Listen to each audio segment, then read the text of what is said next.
4, 3, 2.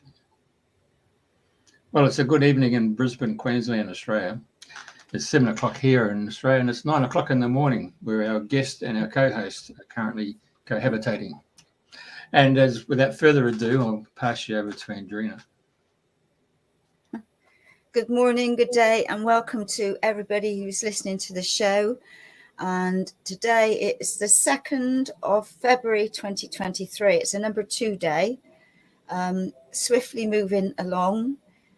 Today it is my great pleasure to welcome Lilias Ahmeira from UK, which I came across, I think we were talking about 10, 12 years ago. We had the pleasure of meeting, and our paths are sort of intertwined along the way, but they've really come back together again through health-wise. So without further ado, Lilias has an amazing story to share with her health, her family, her all the work that she's done, traveling all around the world, and so much more to share. I don't know where to start, Lilias. So I think the best thing would be to start is welcome and share where you were born and all the different steps that have led you to where you are now. Goodness, well, good morning and good evening to everybody wherever in the world you are today. It is an absolute pleasure to be on here. Thank you, Andrew, for inviting me. It's an enormous privilege. I never imagined, 10 or 12 years ago when we met that you'd have me on your radio show. So thank you for that.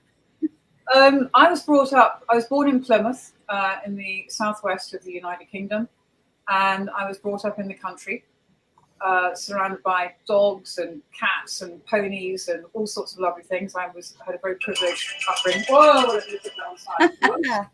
Shows it's live. Then I left home at about 17, 18. My mum died when I was 15. So I pretty much, I managed to scrape through with some O-levels and decided that, then fell to pieces afterwards. So A-levels were not for me. And I've basically come through the School of Knox. I don't have a single major qualification to my name that anybody would recognize, but I have managed to travel the world and lecture to some very eminent scientific individuals of the things that I've learned, but I'll come on to that, later. But don't, for the younger people who are listening, don't let, as well as it's amazing to have qualifications, but if you are determined to do something, you can do it without them, and you can achieve anything you set your mind to. And that has always been my philosophy. I will go over things, round things, under things, or through things to get where I'm aiming to go. You have to have a vision and you have to have a passion. So don't let the fact. So I've had no A-levels. I didn't go to university. My mother would be turning in her grave, but I managed to make up for it in other ways. So I got a bit lost. I didn't know what I wanted to do in my 20s. And I got a backpack, as most people do. I spent a lovely time in Australia. I spent about a year there. But I traveled over a 2.5-year period through 32 third world countries. The main cities were not for me. I like to go down the back streets. I like to look at what's going on in the world, how the real people live. I slept in hay barns. I slept in the most extraordinary places. I was in Bolivia during the time when it was under martial law. I went through Ethiopia during the time when Bob Geldof was doing his amazing charitable work, and we saw huge trucks with Live Aid written on them.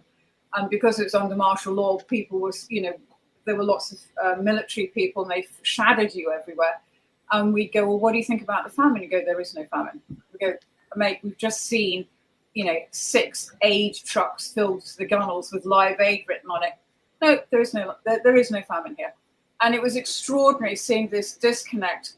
As international travelers, you knew what was going on in the world from all the radio that we had at the time, because we didn't have all of these lovely, screens and things.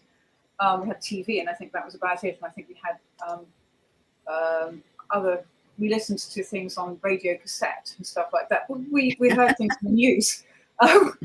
So this disconnect was very interesting. And when I was in Bolivia, the shining lights were going on, and blowing things up in La Paz, and everybody was saying it's so dangerous being there, and I'm wandering around La Paz in a pair of shorts and with my girlfriends and various other people and going, no, there's nothing to see here. So you learned how the news internationally was completely different to what was going on the streets. So my international travels in places that very sadly you can't travel through now brought a whole different understanding to the world to what we perhaps have today. And then I got back to London after 2.5 years, braided, looking like Bo Derek with 180 plaits with beads in my hair at the end. And, people going, gosh, this isn't the girl that left here. She's quite different. And I still was a bit lost and didn't know what to do. But I've always been a bit, not one of the herd would be a good way to describe me. I could feel things, see things. I didn't understand it. And people said to me, Lilias, I think you need to go to the College of Psychic Studies. And I kind of go, well, what's that?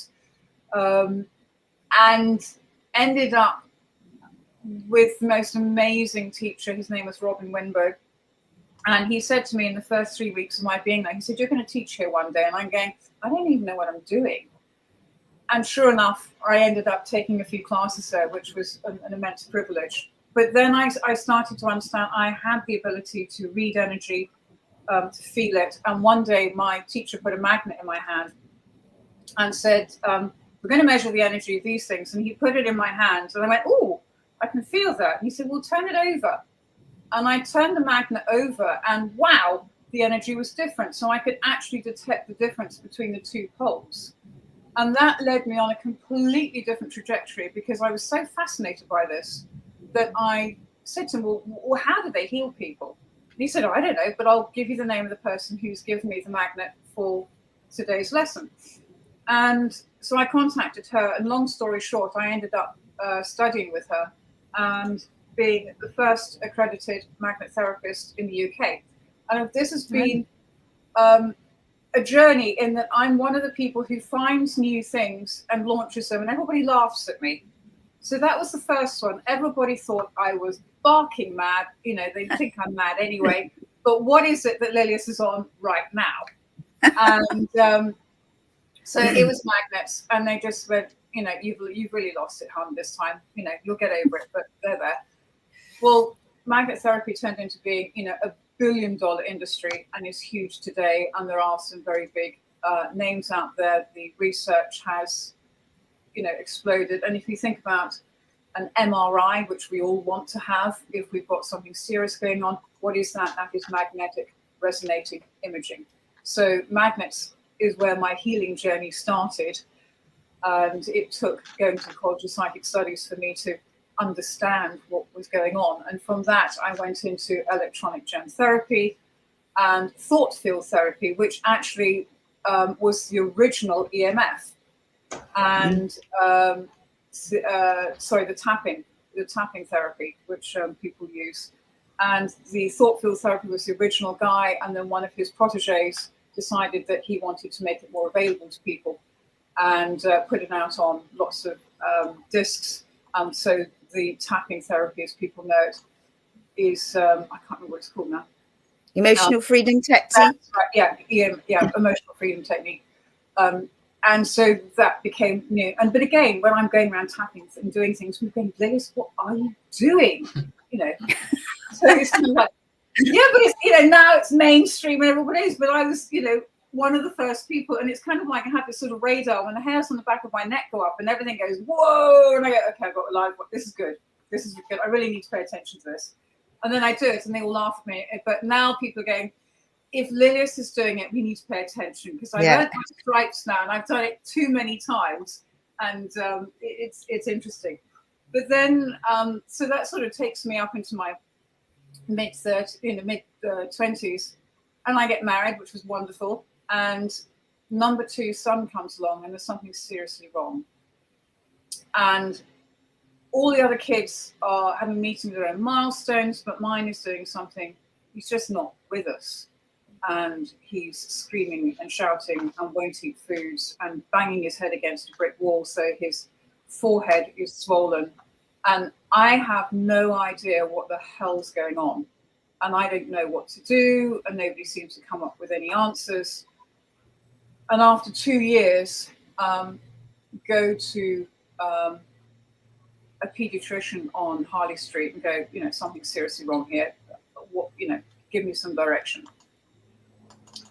And after observing him for a whole hour, putting things in straight lines and putting things in towers and regulating everything she put on the floor, she turned around and told me that he was severely autistic. He would never go to normal school. He would never amount to anything. And it's probably best, if I wanted to have a proper family, that I should go home and have another child. As you can imagine, by the little bit the listeners have listened to now, that went down like a lead balloon. The language was somewhat blue. She was told in no uncertain terms that you should not judge a child that is 2 and then give me his life, what his life's going to be like. I was not willing to accept that, and I did not think it was appropriate what she said. And I was fuming, absolutely fuming, incandescent with rage that she could judge something so flippantly and basically tell me to go and have another child. So that was a very, very big turning point in my life. So I literally marched out of there and went, okay, I've got a new job to do. I need to go and study with some of the best doctors and the best scientists and the best people in the world I can find, because quite clearly the woman I've just spoken to is not going to help me. And that is exactly what I did. No. And everything that I have learned today, I have shared with anybody who wants to listen to me. I have been a helpline to thousands of parents with autistic children and children who have other issues. And I am passionate about not only supporting the children and finding solutions for them, because every child is different. It's not you've got this problem, therefore X, Y, Z works. It's you have an individual here with a unique set of complex problems that need to be addressed in a way that body's chemistry works. And I'm not a scientist, but we can measure some of these things and look at what happens. And so the other thing that I am very passionate about here is it's the parents. They have a journey too.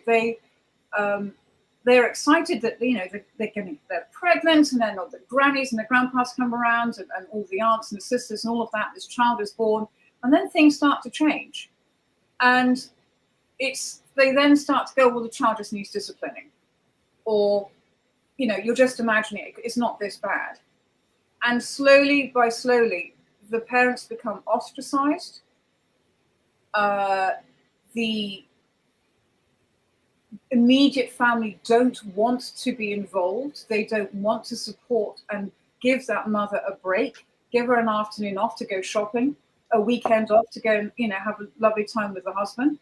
Most parents of autistic children end up getting divorced because of the pressure of it. They end up having to become experts overnight in parasites, bacteria, viruses, in legal matters, in council matters. They have to fight tooth and nail for everything that they think they deserve, or the help or the support that they need. And it's not appropriate. And their whole life changes. The child, there's like a bereavement for the child that they thought they were going to have.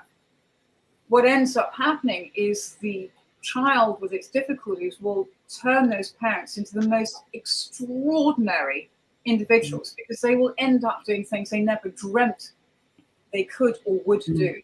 They've suddenly got to become specialists in subjects they had absolutely no interest in, and they start to meet a whole different set of people, and their life trajectory changes. So while the children are massively important and we want to give them the best possibility of leading the best life that they can, we also need to support the parents. And years ago, somebody asked me to present a lecture in Germany about autism. I said, I'm really tired of talking about autism. What I'd like to talk about is the parents.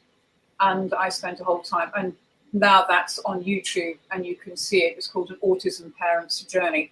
And I would love every single parent of an autistic child to look at that when you're feeling in a strong place, because it's deliberately hard hitting, because I wanted it to go home. And I would love that video to be placed in the hands of every Senko doctor, legal person, counsel person, so that they understand what these parents have to go through on a day-to-day basis to support their child. And it's not just the children, it's the siblings who often feel ostracized. The dads feel like a glorified wallet. They can't, they don't get a look and they don't understand what's going on. They're desperately trying to earn double the money they ever did, because the amount of money it costs to bring up the therapy and all of that is massive.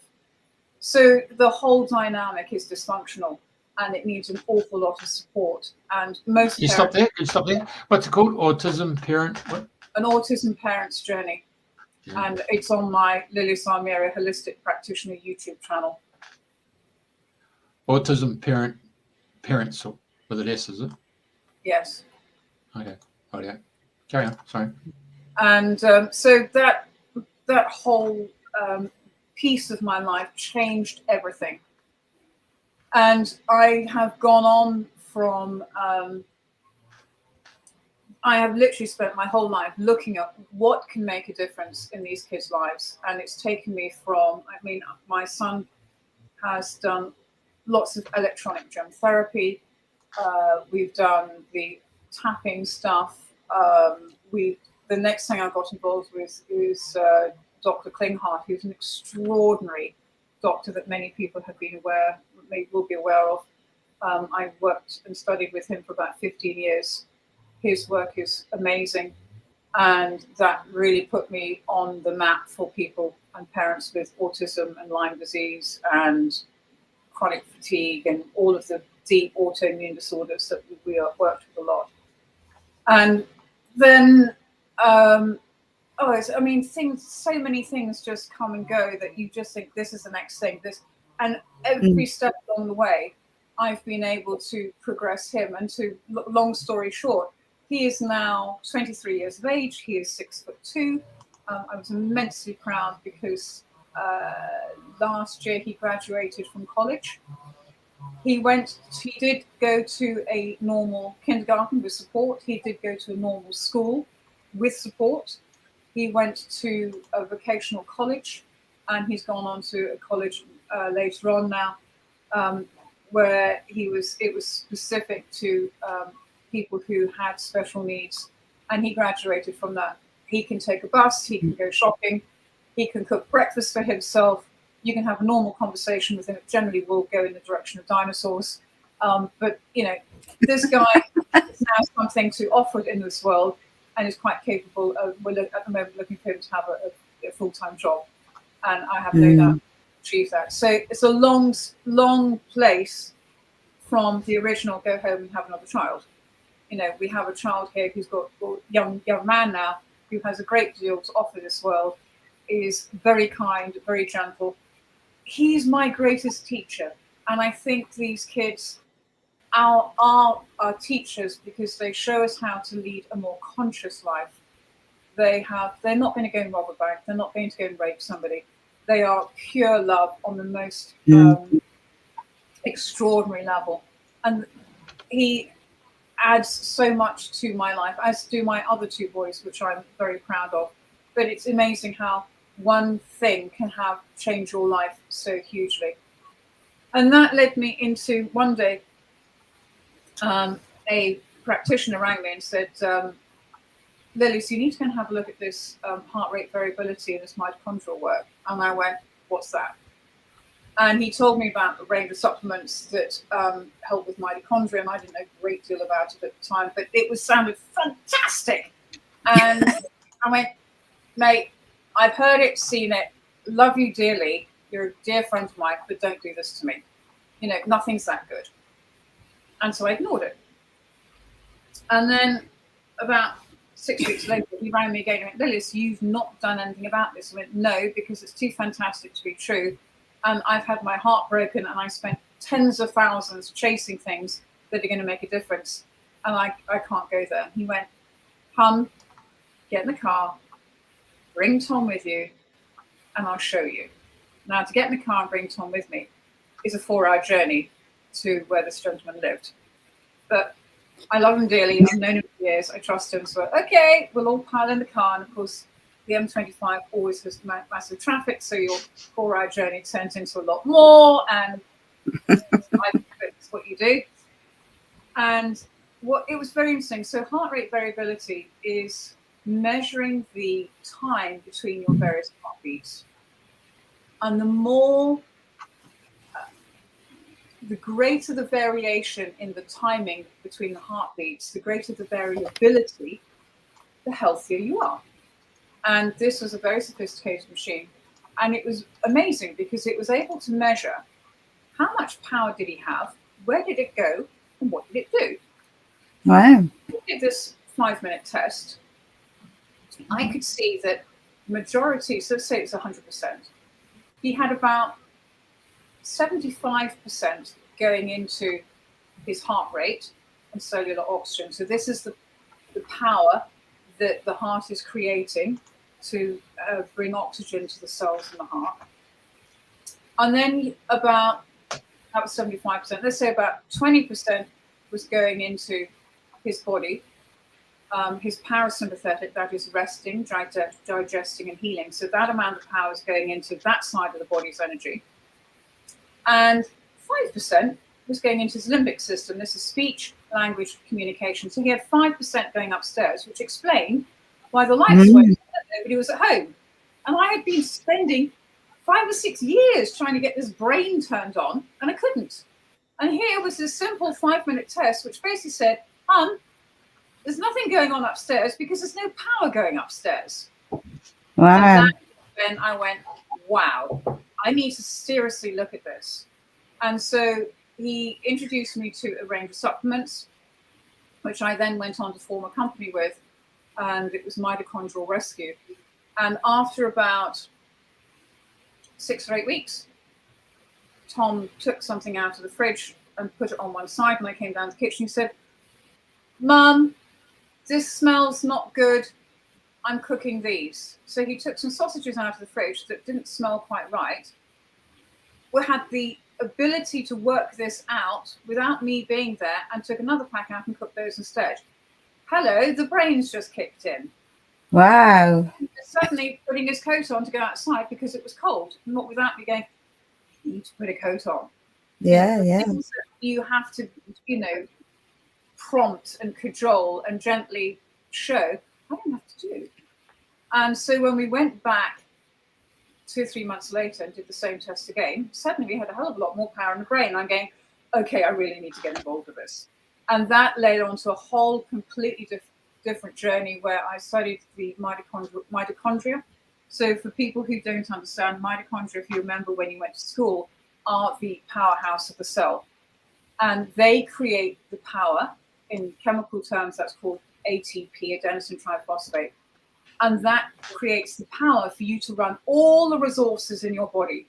And as we get older, it diminishes. But people who are not well and people who are quite often on the spectrum have very little power anyway, which is why people who are not well, in many instances, they don't get better because they don't have the power to get better. Yeah, that makes sense. And so basically, scientists are now saying all illness is an insufficiency of power. All illness is a lack of mitochondria. So if you, let's say, for example, you've got a liver problem or a kidney problem or a digestion problem, you will go and take supplements and X, Y, Z and tonics and therapy and what have you to make that area better. Great. And it probably will get a lot better. And you'll go, great, I'm back.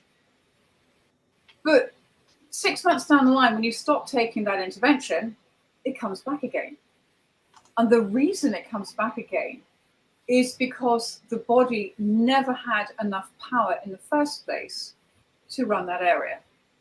So now a lot of my practice is focused on, let's measure how much power you got, where is it going, and what is it doing? And if you are... That sounds amazing.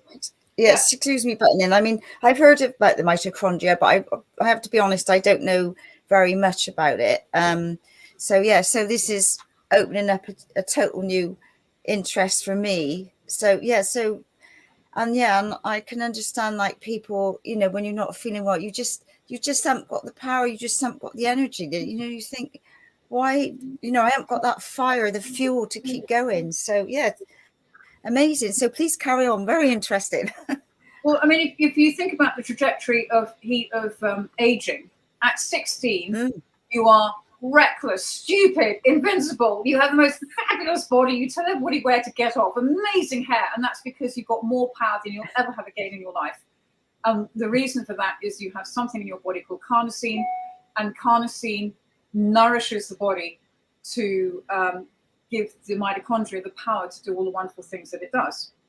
The trouble is, when you get to about 24, it drops off a cliff. And so now you don't. Is that for a woman or for a man? Well, both of us, hon. I'm sorry, you're included. So, at 24, it drops off a cliff, and people go, when you're 24, for the men, he was such a wild child. He's so much nicer to be around now. He's calmed down. And the women are no different. We think we're more mature at, 25. We're not reckless and stupid, and we do listen to our elders a little bit more. And then when you get to your 30s, you tend to come out with you think you're mature, you're having babies, you're getting a mortgage, not necessarily in that order, but actually you're aging. And what people don't realize is in their 30s, their body's ability to create Q10 is also now falling off a cliff, and Q10 is required for all of your cardiovascular disorders. And then when you hit 40, you're tired.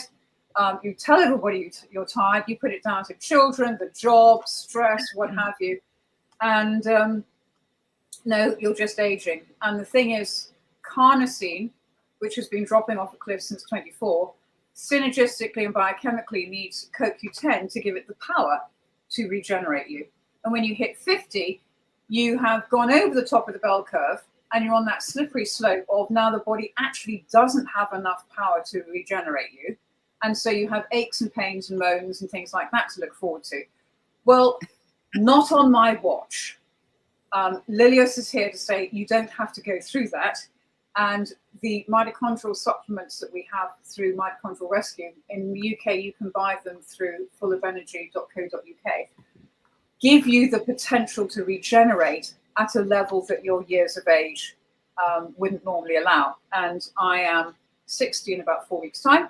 I don't look it, I don't behave it. I intend to grow old disgracefully or gracefully, depending on my company. And I'm not signing up for the last, 3 or 4 decades of my life being a trajectory of aches and pains and moans. I want to have quality of life to my last breath. And this is why the mitochondrial piece of my world is so incredibly important. And that led me on to traveling the world in a different way, staying in lots of hotels, going all around America to conferences, meeting very, very interesting people. Joe McCullough, who many people will know, I had the privilege of being on stage with him. He went and actually stood on stage and said that our mitochondrial supplements and our heart rate variability device was the most exciting thing he'd come across in 2 years. So I was very, very privileged to do that. And so we did a lot of traveling and speaking, and it's lovely because I got to speak to, surgeons and specialists and doctors, and I would stand up in front of them again. I don't have a single qualification to my name, and you're far more learned than me, but I'm going to do the best I can to tell you exactly how this stuff works, and then you can put your beautiful medical spin on it. And they were terribly gracious, and they were lovely, and they all listened to it and went, "Hon, it's great. We haven't studied mitochondria for many years, so thank you very much for bringing this back into our world." And, we've got many cardiologists and many specialists who are working with us in the States and in the UK with this line, because we all want to grow old with quality. And that put me onto the stage, for want of a better word, talking to lots and lots of people. And I'm very blessed because I quite enjoy doing it. If you ask me to talk to a lot of people, I'm very happy. If you ask me to write something beautiful, I freeze. So we all have our different talents. But yeah, it's been an interesting old journey bringing me to where we are sort of today, really. Okay, so I've just taken Andrena out of this show there because there's a workman just knocked on her door. So they have no idea that we're doing a live show. Okay, so mitochondria, and I've just put up your... yeah, that's Joe McCullough. He's probably one of the most successful naturopathic doctors in the States. I think he was, I know he was one of the 12 that was banned by Joe Biden for commenting on how one can heal from COVID-19 and his views on it, which I absolutely salute. And an extraordinary man who's done a tremendous amount of brilliant work for opening people's eyes to how they can help themselves through health and how they can look after themselves without necessarily going down the medical route. But I mean, there are a lot of very eminent, brilliant doctors who are doing that right now. A lot of them are getting censored, unfortunately. But I had the privilege of spending a fair bit of time and getting to know Joe McCullough and some of the other team out there who are doing that work. So, coming from the humble country girl in southwest England to where I've got to today, it's been, very interesting and a privileged journey. That's Dr. William Paulak, who, again, very eminent guy who travels around the world lecturing. He's written a number of books. He does a lot of work on PEMF work, and the most wonderful man. But I could go on forever with these people. And but yeah, it's a privilege to be speaking to such eminent people who write books and lecture and things like that. Things that I haven't quite yet done. Everybody says I'm going to write a book. I haven't got there yet, but I keep being told by the clairvoyants, Lilias, you've got to write a book, and there's one there that you're just waiting to do. And I'm going, okay, we'll get there. In which lifetime? Well, yes. Yeah. Yes. I know you mentioned about working with the horses and horse therapy at one point. Ah, yes. I grew up with horses, and when my mother died, my father didn't know what to do with me, and so he sent me to Germany, where I had the privilege of working with some people in Vingst and schooling with people who are doing high-level dressage. That was the most extraordinary experience, and horses have always been in my life.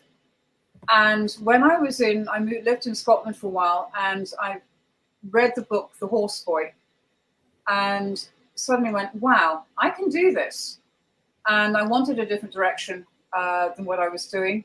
So I moved from Scotland down to the West Country again, found a stable yard, found somebody who could help me school and train a load of horses. And what we did was we set up a company called Special Horses for Special Children. And we had tiny miniature ponies to Shetland ponies to ex-race horses to Spanish horses. And we did circus tricks with special needs children, and we double rode with them. And this was amazing, because if you take a child that doesn't speak, the gait of canter on a horse rocks the pelvis and sends cerebral spinal fluid across the brain. And that stimulates the speech and language cortex in the brain. And what we discovered was if we could double ride with a small child that didn't speak, then it would promote speech and language with them. And so it was quite interesting. So these children, we couldn't do it if they were more than about 4 or 5, because their heads were too tall if you had them in the saddle when they had a hat on, and they would come back and knock you out and knock you on the chin. So they had to be quite small. And you had to be quite an accomplished rider to do it and have nerves of steel. So we had a couple of Spanish horses that were very well schooled, and we put the child in front of us, and I'm very lucky, I have a 30 by 60 meter menage or school, and I'd have some young fit people who would run down the length of the school, and another one would take over at the width of the school, and then another one take over at the length. So I would take this horse with the parent standing in the middle, handing their child to me. And I get on this whopping great horse, and they're kind of going, holy moly, I'm not sure about this. And I go, it's fine, trust me. And I have one arm around the child's waist, and I had the other hands on the reins, and with my legs and my butt, I am literally saying to this horse, we are going to go a very gentle walk until this child is comfortable, and from a walk we go into a canter, and I literally would canter rings and rings and rings around this school with various young people running 10 foot beside me, because every now and then the child would go, wow, this is amazing, and they'd be putting their arms up in the air, you know, waving their arms in the rhythm of canter, going, I really, really like this rocking, and then go, Mum, this is fabulous, and swing an arm over the wither of the horse and reach out to the mum, in which case the only thing holding them in the air is my arm, which is at this stage like a rod of steel. And, you know, then the person running beside me was there to support. The horse was well schooled enough that it would stop on the sixpence, and then the child could be given back to his mother, who was generally, you know, relieved, and the child would go, this is great, and then turn back to the horse to go, we want to do this again. And we got a number of children speaking through doing this equine therapy. And there were a lot of children who didn't want to touch the horse.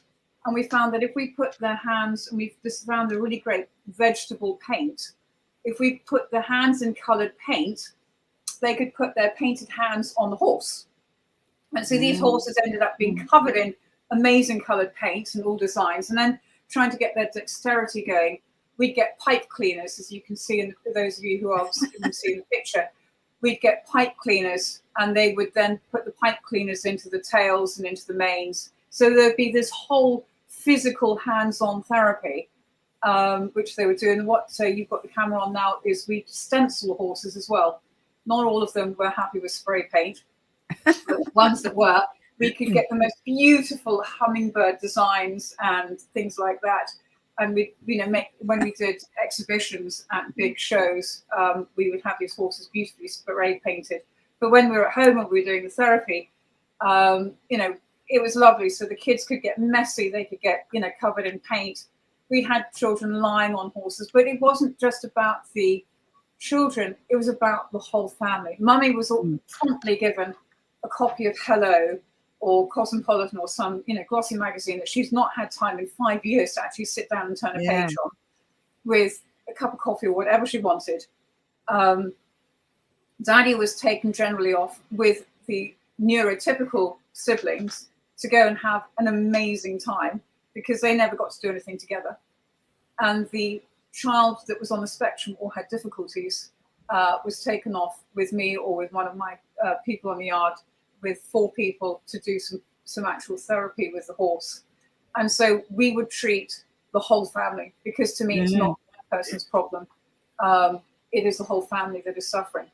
And we would use each appointment was about 3 hours. We'd use between 2 to 5 horses during that time. And with every horse, if somebody was on a horse, there had to be 4 people. There's a child on the horse. There'd be somebody either side, because we, you know, people wrap people up in cotton wool. Autism is generally boys most of the time. There are some girls, but a lot of the boys are the people who are suffering. And we play horse football. So we had these giant balls that are about 2 foot 6, 3 foot. And the ponies knew exactly what was going on. We'd play 4 sides. So we'd have 4 autistic children. We'd have people either side of the horses to make sure the child didn't fall off, with a hand on a thigh or something. We have somebody at the front leading the horse, running around chasing these footballs, which the horses would kick because they loved it. We had massive goalposts at the end. And we had somebody standing back watching that horse with the 2 people either side and the person leading, because they needed to stand back and see the bigger picture of the other horses around and what was going on to make sure it's completely safe. But we would be hurling down the school at great knots. The kids would love it because they get wrapped in cotton wool and they'd never get a chance to get their adrenaline going and do something fun. And so the whole equine special horses are special children with circus tricks. We had horses lying down, we had them going on pedestals. It was amazing, absolutely amazing. But it became the biggest philanthropic exercise on the planet. And it's a massive amount of manpower. I had about 18 horses and an awful lot to feed and look after apart from all the therapy that needs to be done. And anybody will understand from a human perspective, when you've done a day, you know, for myself, if I've done a day of clients, I need to sit quietly in the evening and just sort of go, whew, the horses are no different. And they also needed to have their own time where they could, you know, be in a field, go for a normal ride, you know, gallop around and do stuff that wasn't where they had to go, okay, I've got somebody very special on my back. And they would know. And therefore, they had their own inherent sense about what that person needed. And, you know, some horses would just literally stand there with their heads in the lap of a child because that's what they needed. Yeah. And they know Beautiful. they're much wiser than us. But the equine therapy was something I absolutely loved. I felt very privileged. We had about 2,000 families that went through over a 4-year period. And yeah, it was a huge achievement. And I'm going to well up if I talk too much more about it because it was quite a huge passion. Yeah, no, it sounds fantastic. And yeah, the ability of animals and healing with children is amazing. Excuse me. I know you've got another amazing story of how you survived the floods and how you had, I know you had, well, I'll let you share the story, but I remember seeing your video with the water pouring down the side of your house. Just incredible how you got through that, honest to goodness. So would you like to share what happened there? I think every cloud has a silver lining for now. On the 17th of June, 2 years ago, a cloud, I rewind. I live on a little country lane, 2/3 of the way up a steep hill. That's the first thing. I deliberately buy houses on hills because I never, ever want to be flooded. I know too much about mold and what it does. And the simple thing is, well, if you live on a hill, it's not going to happen. Did I have to have the last laugh on that one? Or the man upstairs did, that's for sure. So a cloud parked itself at the top of my hill and dumped 8 inches of water in 3 hours. On my little country lane, where my house abuts actually onto the lane, turned into a 4'6" boiling river. We were all over national news. It ripped the tarmac up for 3/4 of a mile, so we had no road. So I ended up ringing 999 at one point because the water had now got to the windowsills at the front of the house. We had water pouring through the windows at the back of the house. And it was just unbelievable. And I just had to say to the firemen, 999, we need help here. You can't get here because the water is underneath the windowsills. There is no tarmac on the road because I've seen it floating down. And could you just check on us? And if it gets any higher, we'll be upstairs because it's getting to the stage when we're not going to be safe being downstairs. The whole walls of the house were shaking with the enormous amount of water that was going past. And I mean, there's a man who lives down the road from us. He's in his 80s. And talking to him later, we said, well, has this ever happened before? And he's a man who's did his national service in this country, was born in a house across the road from me, lives in a bungalow down the road from me, and probably hasn't, apart from being in national service, left the county. So he said, no, never in all of his, 80 odd years has anything like this happened. And so I don't believe it will happen again. However, that said, it was very interesting because I had the BBC here, I had ITV here, all our new radio and TV companies here, all wanting to interview me. And it was fascinating because they were going, weren't you frightened? And, weren't you scared? And this was drama and fear. And I go, didn't have time to be. We just had to move things. And I had enough people at home that we all worked as an amazing team and did what we could. But the inference, fear and drama sells stuff. And knowing that, I'm a practitioner and what would I be telling my patients to do? So I had to sit down knowing these people are coming going, hon, you've got to take a leaf out of your own book. And so I was very clear to say, weren't frightened, slightly concerned, needless to say, pissed off that my house was being washed away. And so then we had to wash up, dry, clear stuff out, take soggy carpets out, put your best foot forward, make a cup of tea and carry on. But as I pointed out, it's been the best thing that could ever have happened. They say you should move house every 10 years. So I've had the most enormous decluttering, having chucked a load of stuff out. I realised I don't need it.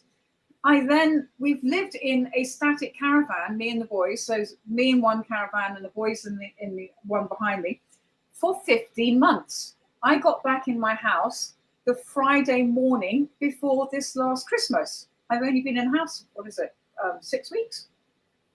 Having lived in a static caravan for 15 months. And that in itself was quite concerning. Gosh, going from a house into a static caravan, how am I going to cope? What am I going to do with all my stuff? Well, all my stuff's about to come back from storage, and I don't want any of it now because I realize I can manage without it.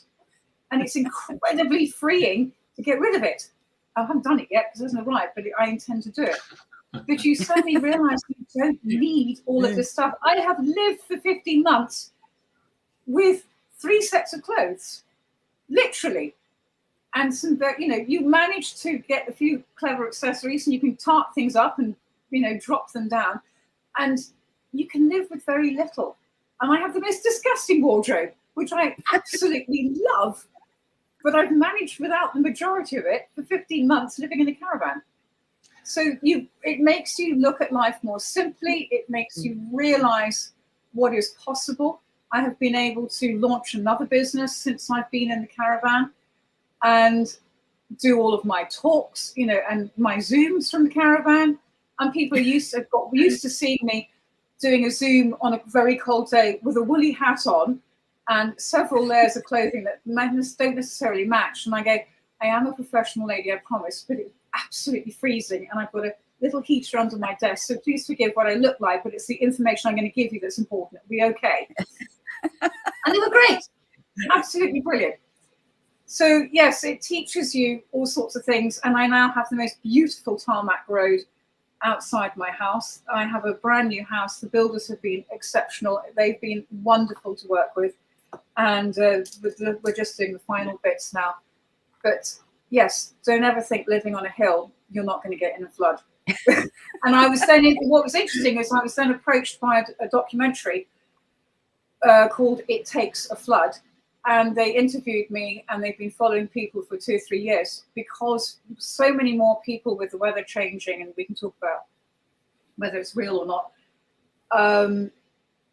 So many people are getting flooded in places they didn't expect to get flooded, and the journey that people go on, because you see it on the national news and gosh, it's awful and lots of water and soggy carpets and clearing up, but you don't see the story that carries on for the next 12, 18 months of those poor people living in a static caravan, living upstairs, the builders who've gone off with the money and not done what they're supposed to, or the people that didn't have the support or the insurance, they didn't have insurance.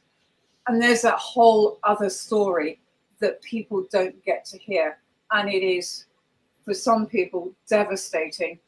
And you have, they don't have the best tools around them. They don't have the best people around them. I was incredibly well supported. The people around me were exceptional. But it's also, you can have a cup half full, or you can have a cup half empty. Yeah, okay, I lost my house for 15 months. It was dreadful. I now have the best house that I would never have had the house that I have today had that flood not happened. I would never have learned that I could live with so little things.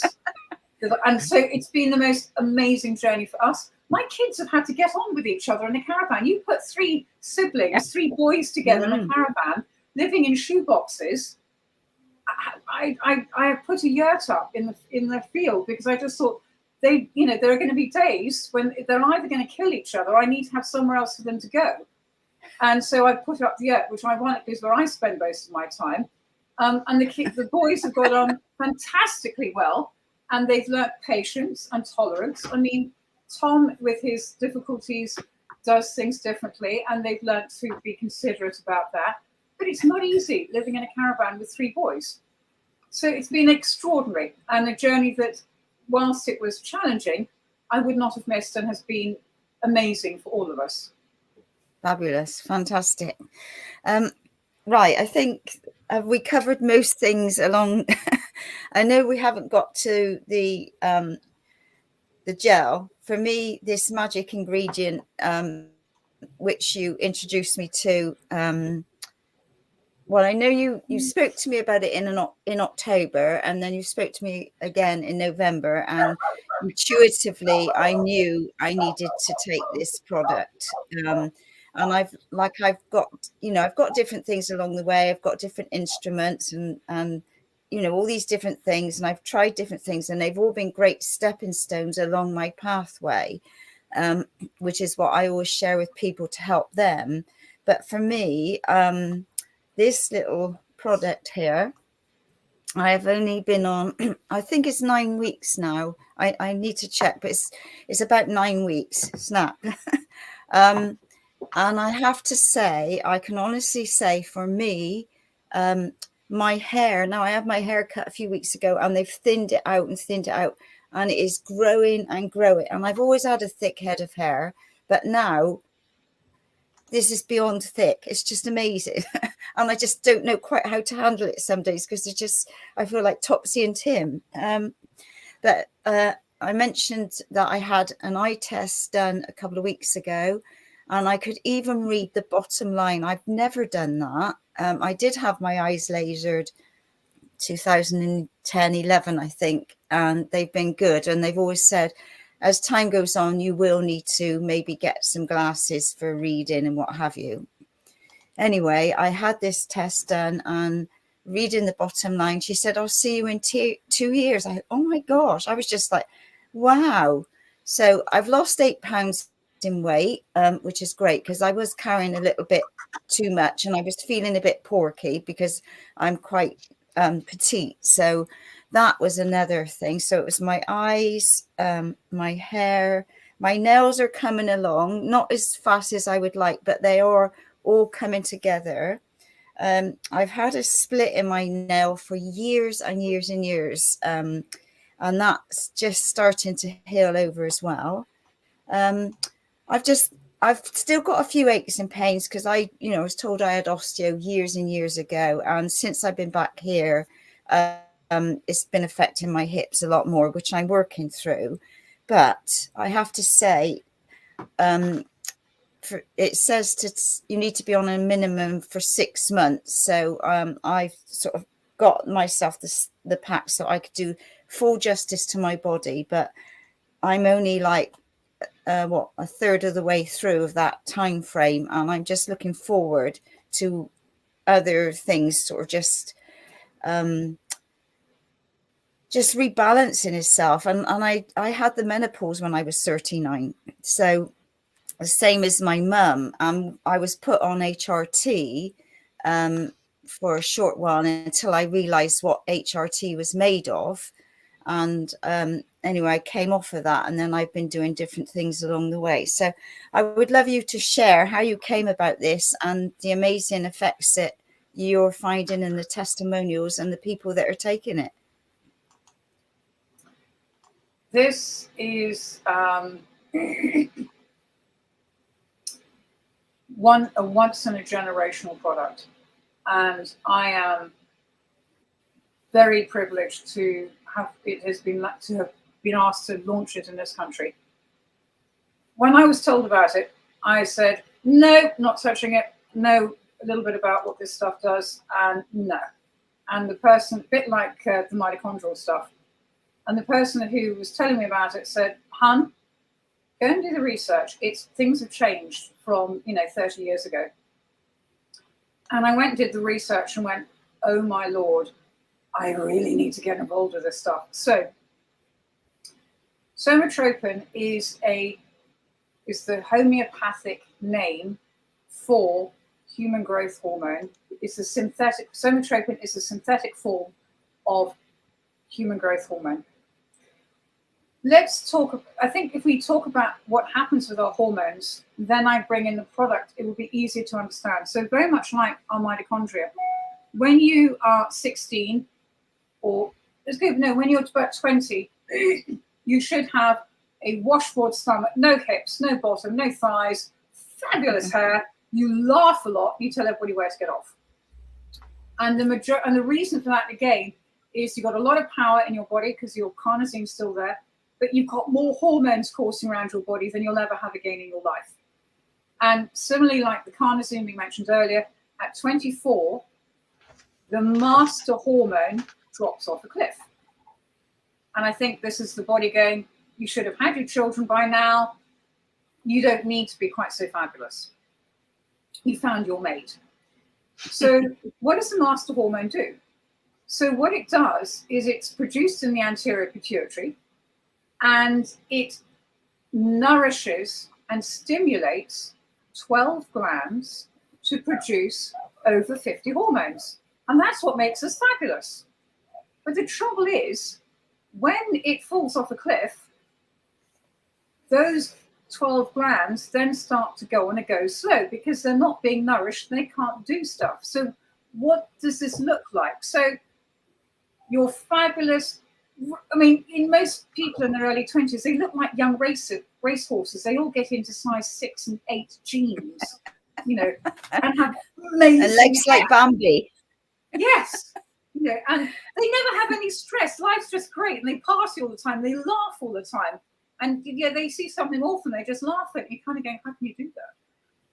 And so if you think about most people in their late 20s, their body composition starts to change. They don't necessarily notice it so much, but they'll develop hips and bottoms. And for women, they lose that very, you know, that slim waist a lot of us had. For the men, they develop the belly. For men, they lose that lean muscle mass, and it's much harder for them to keep that lean, desirable V shape. For women, a lot of them in their 30s, they start to get adrenal and thyroid fatigue, and then start to go onto thyroxine and glandulars and things like that to support it. This is all the body regulating a lack of hormones. And then when you get into your 40s, you're tired. For the women, they can't lose the weight. The men can't lose the weight either. The women many of them feel like they've got a tree trunk for a figure. There's no waist. There's nothing to define them. You know, they can't, the belly goes out, the cellulite comes on. And that's what a lot of people have in their 40s. They lack luster. Life is more serious. Then in the 50s, you've got your perimenopause, which for some women can last 7 years. For men, they go through andropause. They go into their cave. They don't want to talk to people. They get a bit nitpicky about everything. You know, everything's got to be done better, got to be done right. That's what tends to be sort of a lot of the men's journey. And women just go through the 7 years of sweats and headaches and fatigue, and they can't lose the weight, and the secretions downstairs are dried up, and it's horrible. And then they go to postmenopause, and they go through another 7 years of it again. Every single one of those is the body regulating the fact that it has a lack of hormones. Mm-hmm. And nothing gets done about it. And people get told they're moody cows or they're testosterone driven for the young boys.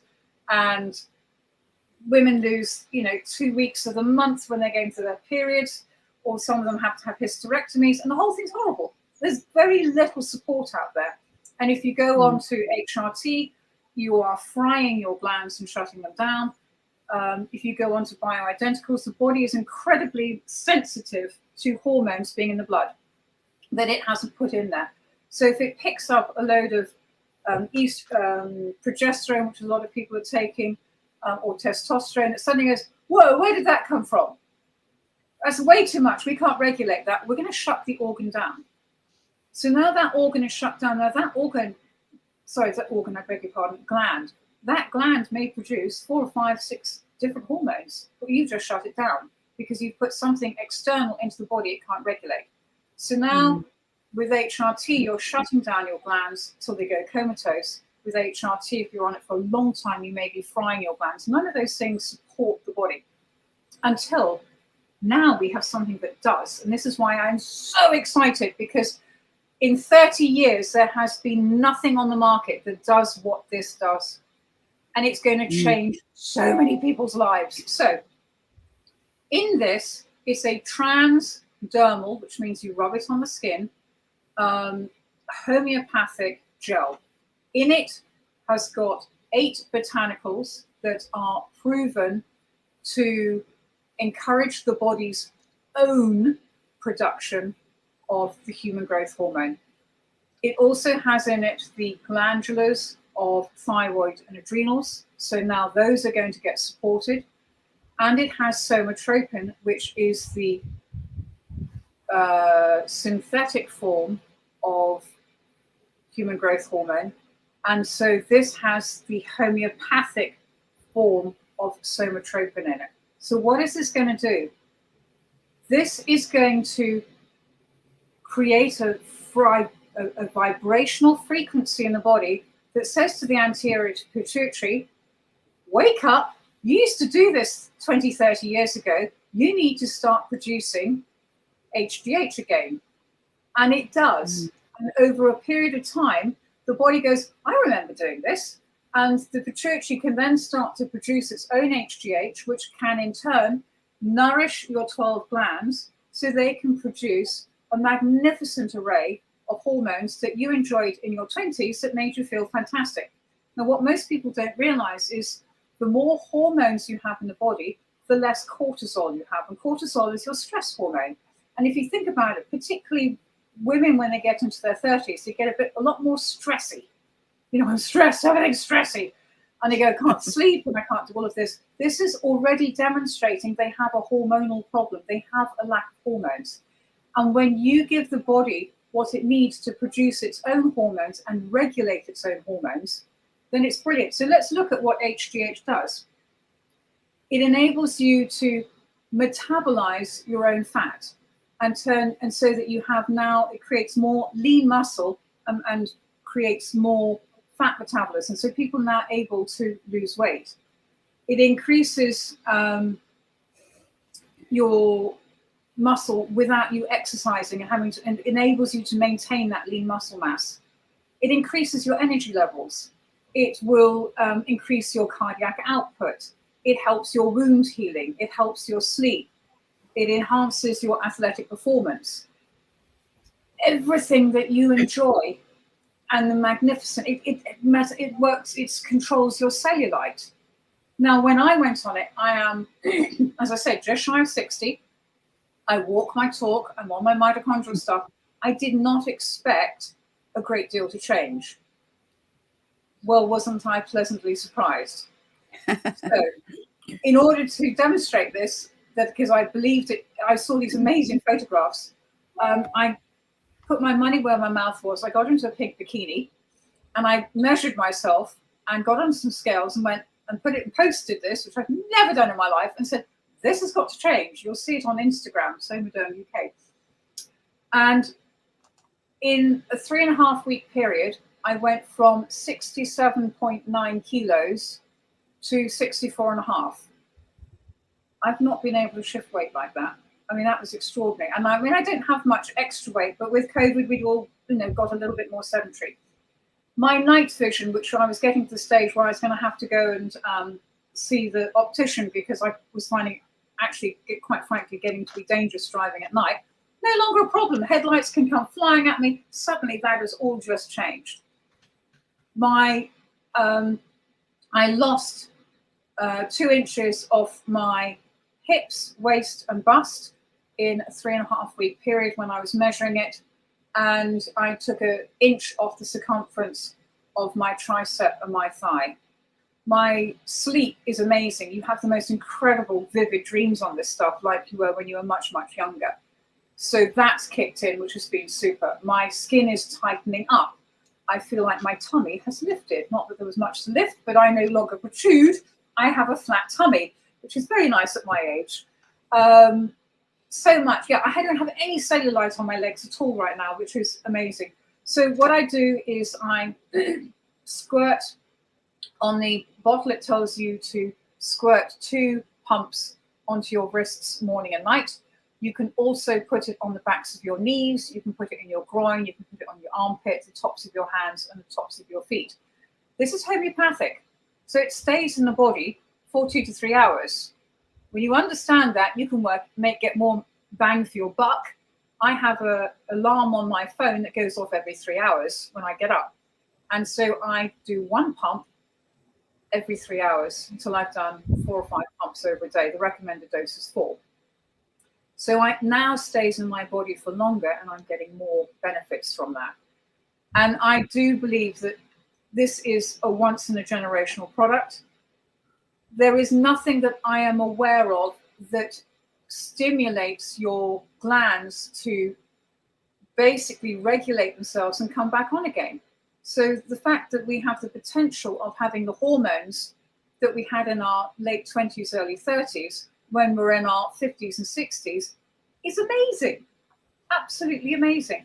And the anecdotal reports of what other people have been through who've been on it for 20 years is huge. Now, I see someone who's come up on stage, can they have it for their breast cancer? It is not recommended for anybody who has cancer, because the cells do not know when to divide and when not to. It's not going to distinguish that. So if anybody is in remission with cancer, then it should be absolutely fine. But people who have a diagnosis of current cancer, we do not recommend it for. Anybody who's got a very serious illness obviously should talk to their practitioner or their doctor, or anybody who's on very serious medication. Anybody who is 18 or under 18 shouldn't be on it, because what HGH does, it's the thing that takes you from being a tiny baby to a magnificent adult. So they should have loads of it going around their system. So it is not really recommended unless people are 18 and above. And in my experience, most people don't tend to go on it unless they are in their mid to late 20s and older. A lot of people go in it when they've got, they are clearly having hormonal problems. Women with their cycles, when they've got more, they're finding they're fatigued, adrenal stuff. I've got patients that I'm so excited who have reported back to me, 2 of them in particular, they've had long-term fibromyalgia and chronic fatigue. They've had brain fog, they can't move, and they're suddenly going, I've got more stamina. I can, I can go longer during the day. My brain fog's cleared up. They're saying that their lives have changed enormously, and this has been the one thing that has made the difference. We don't know what it will do for people. The body, in its infinite wisdom, will give you what you need, not necessarily what you want.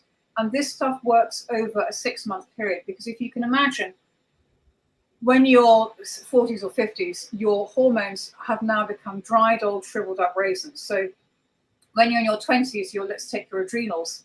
Your adrenals should be the size of a kidney bean. And right now, let's take somebody who's in their late 40s, early 50s, or my age, nearly 60. They are actually the size of the nib of this ballpoint pen. So you can see how much your glands completely shrivel and disappear.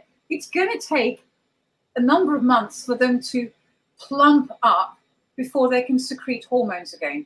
And this is why the botanicals are in this product, because they encourage, again, the body to produce its own hormones, and through the botanical stuff. And then gradually, as the hormones, the glands plump up, by about 4 or 5 months, they can start secreting their own hormones again, which is why we say one bottle, excuse me, is not going to make a huge difference to people. You need to give the body a chance to stand on its own 2 feet. And the beautiful thing about this is you're microdosing. You're not doing it every day. You do it Monday to Friday. And then on the weekends, you give your body a break. And you go, okay, let's see what you can do. Stand on your own 2 feet. So you're encouraging the body to do its own stuff. So this is not hormone replacement in any stretch of the imagination. This is rebalancing and re-regulating your hormones. You're allowing the body to do what it does best, and that is create a symphony of hormones by harnessing the body's natural biological functions. And this is why I love this product so much. It is an absolute game changer in health for pretty much anybody who's 35 plus, because anybody 35 plus, quite frankly, has a hormone problem, because the thing that encourages your glands to produce hormones fell off a cliff at about 24. So everything's going to start to be declining. And if you think, so for me, I'm so blessed, because in my practice, I have the Holy Grail. I have the mitochondrial support for people so they can regenerate at a level that their years of age wouldn't normally allow. And now we have the hormonal piece, where we give people the potential to rebalance their hormones and bring them back online so that they can have all of those, that, you know, that fabulous youthful joie de vivre, great hair. I mean, the bedroom department, let's not forget that. It's hugely important. Women, when they get to their sort of 50s, the downstairs department dries up. You know, men have a difficulty with EDF quite usually about their 50s, and there's not quite the same interest. For many people, they report, you know, that when their hormones are regulated, the bedroom becomes the best place to be again. What's not to like there? And if we've all got a spring in our step and we've got our flat stomachs and our six packs back for the men, I mean, some of the pictures that we've got of men who've had, you know, really large bellies, and you kind of look at them in the gym and go, excuse me, hats off to you, mate. Really glad you made it in the gym. And you look at them 3 months later and you kind of go, wow. Yeah, I like what I'm seeing here. What does that do for somebody emotionally? What does it do for them in business? It's not just the physical, it's the emotional confidence.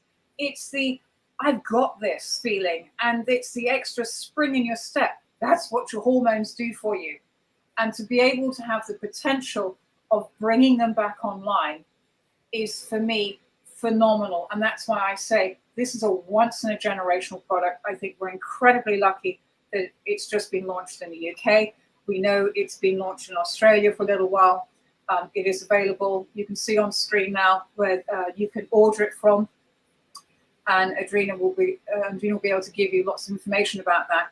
It is life-changing for many people, and I would encourage people. But as Andrena said, it takes a good 6 months, and they say there are over 40 benefits with them. There's so many things that you can get from this. You won't necessarily get all of them.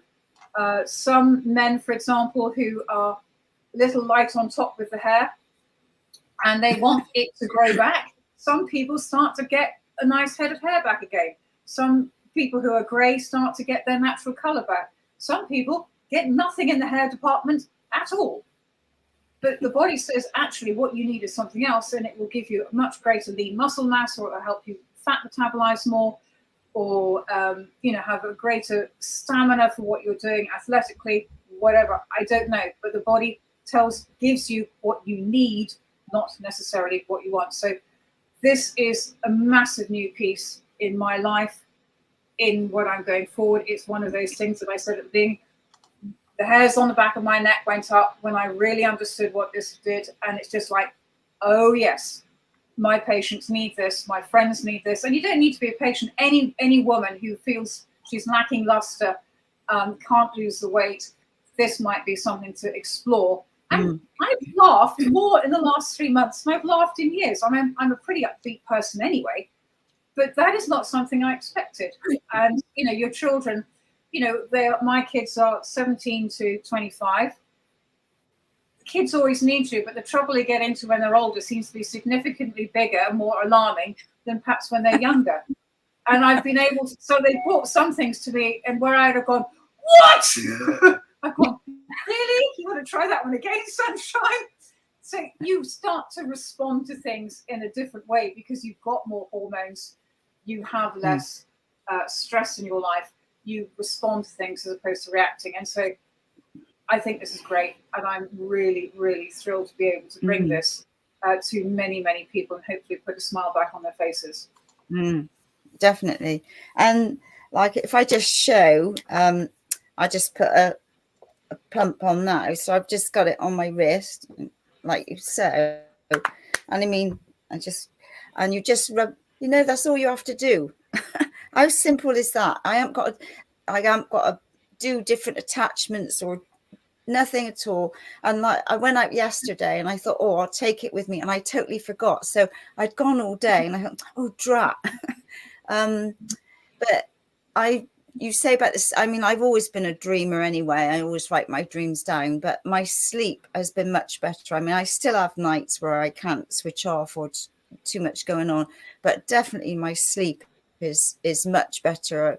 I'm going down in a deeper level than before. And for me, I know I still got a lot of work to do, and I love traveling and going off and having adventures. So, I mean, I've hit the 70 mark maybe 1 or 2 or even 3 years ago now.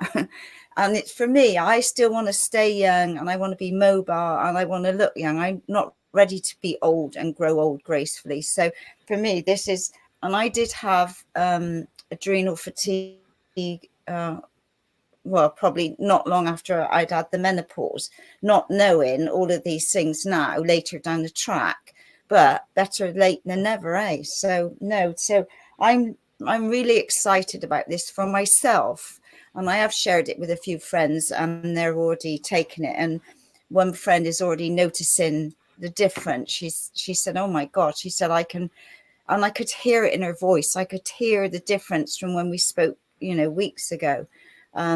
So yeah, so it's exciting because I'm excited because I know I'm feeling different. And, I'm still addressing a few issues, but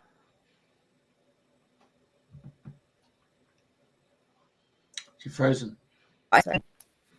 She's back. So yeah, so I love this product. I'm looking forward, to see how I am further down the track. And I did take a picture at 4 weeks. No, when I first started, 4 weeks, and I got to find another one to see if I can put them together just for my own little portfolio, so to speak. So there we go. Amazing. And you're never too old to go on it. So we have people who are in their 90s on it, and there are people in China who are 100 doing it. There was one lady who was given a presentation because she ran, not a marathon, but I think she ran a mile, and she was 100. And they said they had all these centennials and much older people who were doing the mile. And she put the fact that she won it and was able to do it with relative ease for a lady who was 100 down to the gel. Wow, that's amazing, eh? That is quite something. Yeah. So you're never too old to be on the gel and to be gelling. So I think it's becoming a new term in our lives. Are you on the gel yet? Are you gelling? So good luck. Right. Okay, well, that's been brilliant. Is there anything else you'd like to share, or any words of wisdom before we close today?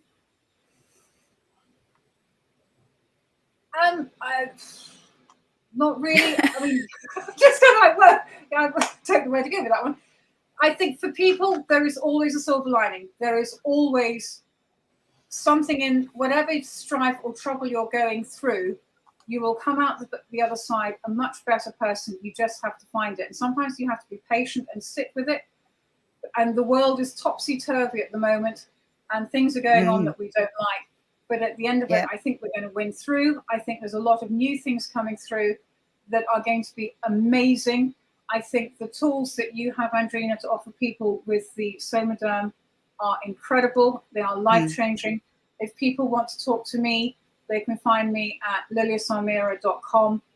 For other health issues, I work online. I work out of Harley Street, London. I work internationally. And everybody gets a free 15-minute call to start with. Nobody has to book an appointment. We'll just see if we can work together. But overall, it's been an absolute privilege to come on here with you both. Thank you very much indeed. And I have thoroughly enjoyed it. And let's see if we can make the world a better place. Oh, no, it's been brilliant. Thank you for sharing so much knowledge and wisdom and your passion. Just been absolutely amazing. So thank you once again. Thank you. Okay, Jeffrey. The YouTube one, this is not coming up. It might be An Autism's Parent's Journey. Is it? I'll give you the link so you can post it later. I'll give you the link for that. If you go onto my YouTube channel, Lilias Ahmeira, Holistic Practitioner, you'll see it in the videos that are available. But yes, it's a very powerful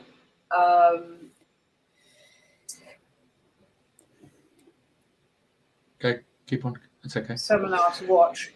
And I literally so what I've learned from tonight is mitochondria.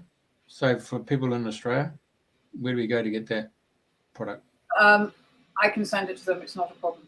And there are I think it's available through a company in New Zealand. I'll look that up and let you know. So, because I know getting stuff into Australia is sometimes difficult, but there is a company in New Zealand that is using the same brand, and with shipping costs and customs, I can let you know what that is. As long as it's under $1,000 Australian dollars, it can come into Australia without it. Yeah, then I can send it. It depends how much they want to order. But yeah, I send to Australia quite often. Okay. I know with the gel, we can get 8 at a time here. On the first time, you're able to get 8 on the first when you become a member of the club, because it's a bit of an exclusive product. And then thereafter, you can order a pack of 2 as often as you like. But it's only when you first order it that you can take advantage of the 8-pack, which we encourage everybody to do, because it will save them on shipping and so much more. And then you'll send us the link for people in Australia? Absolutely. Yeah. Oh, although can we? You can use the happyhealthyhormones.uulife.com link. They can purchase in Australia through that link, no problem at all. And I encourage everybody to use it. And if they've got any problems, then they can absolutely come to Andrena or I, and we'll make sure that link works for them. It's good. Right, Appreciate you. Because we had Jocelyn asking about cancer. If people have got, can they take the mitochondrial product? Yeah, the mitochondrial product is absolutely can be used in conjunction with a cancer diagnosis. Okay. Lovely. Thank you very much. All right. Love you. And what's the time now? Coming up at 23 minutes past the hour in Australia and obviously in the UK as well. I'll let you girls go off for brunch and enjoy your day. Yeah. Thank you very much. All right. Thank you, love everybody, your for listening. Yeah. Pretty brilliant.